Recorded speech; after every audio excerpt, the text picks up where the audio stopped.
Tere, minu nimi on Maile Käsper.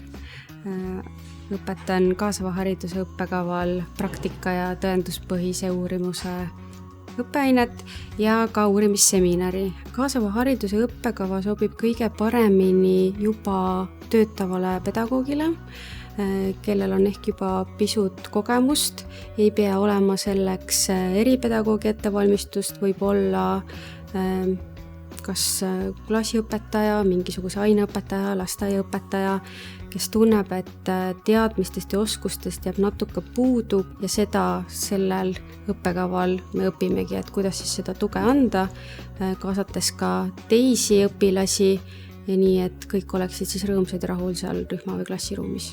Tallinna Ülikooli tasub kaasava hariduse õppekavale tulla eelkõige selle tõttu, et õpe toimub meil 3 semestri vältel. Ehk siis kui tavapäraselt on magistriõppe 4 semestrit, siis meil toimub see 3 semestris. Ehk siis see õppeperiood on pisut lühem. Ja Tallinna Ülikooli kaasava hariduse õppekaval on muidugi kõige toredamad õppejõud.